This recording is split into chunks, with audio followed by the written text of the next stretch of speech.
नमस्कार मंडळी, स्वागत आहे तुमचं आपल्या यूट्यूब चॅनलवर. तर आज मी बनवणार आहे दादाच्या टिफिनसाठी बेसन ब्रेड. तर चला मग कसं बनवायचं ते बघूया.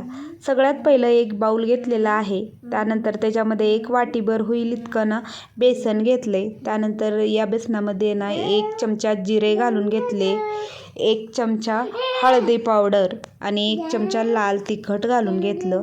त्यानंतर इकडं मी कांदा, टमाटर आणि कोथिंबीर बारीक असं चिरून घेतलेलं आहे. त्यानंतर हे कांदा, टमाटर, कोथिंबीर बेसनमध्ये घालून घेतलं. त्यानंतर चवीनुसार मीठ घातलेलं आहे. लगेचच 1 चमचा होईल इतका ओवा मी असं चुळून घालून घेतलेला आहे. ओवा घालून झाल्यानंतर आता ह्याला चांगलं मिक्स करायचं. त्यानंतर थोडं थोडं पाणी घालून ह्याचं छान असं लई पातळही नाही, लई घट्टही नाही असं बॅटर तयार करून घ्यायचं आहे. तर थोडं बॅटर पातळही झालं तरी काय हरकत नाही. त्यानंतर बघा याच्यामध्ये 1 चमचा होईल इतका गरम मसाला घालून घेतलेला आहे मी. तर आता गरम मसाला घालून झाल्यानंतर चांगलं असं मिक्स करून घ्यायचं आणि छान असं आपलं बॅटर तयार झालेलं. आता दुसऱ्या साईडला बघा मी इथं 2-3 ब्राऊन ब्रेड घेतलेले आहेत. तुम्ही इथं ब्राऊन ब्रेड ऐवजी व्हाईट ब्रेड ही वापरू शकता. पण इथं मी आता दादासाठी बनवते त्याच्यामुळं ब्राऊन ब्रेड वापरते. आता बघा दुसऱ्या साईडला लगेचच मी गॅसवर तवा ठेवलेला आहे गरम करायला. तवा चांगला गरम होऊ द्यायचा. त्यानंतर त्याला तेल लावून घेतलेलं आहे.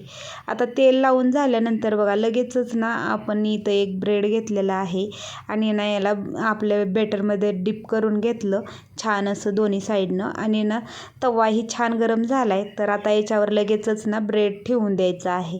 आता ब्रेड ठेवून दिला की 2 मिनटं याला उचलायचं नाही आहे, काही नाही, असंच ठेवून द्यायचं. वरून थोडंसं मी बॅटर घालून घेतलेलं आहे. त्यानंतर बघा 2 मिनटं झालेली आहेत आणि खाल्ल्या साईडनं छान असा ब्रेड छान असा भाजलेला आहे, बघू शकता. तर ह्याला उलटण्याच्या साह्यानं हळूच उचलून पलटी मारून घ्यायचं आणि छान असं दाबून दाबून भाजून घ्यायचं आहे. तर आता दोन्ही साईडनं तेल लावून मी छान असं भाजून घेतलेलं आहे. आता हे चांगलं भाजून झालेलं आहे आणि एकदम सोप्पा आणि एकदम चवीला टेस्टी असा आपलं बेसन ब्रेड तयार झालेला आहे. तुम्ही हे बेसन ब्रेड केचपसोबत खाऊ शकता. व्हिडिओ आवडला तर कमेंट करा, शेअर करा.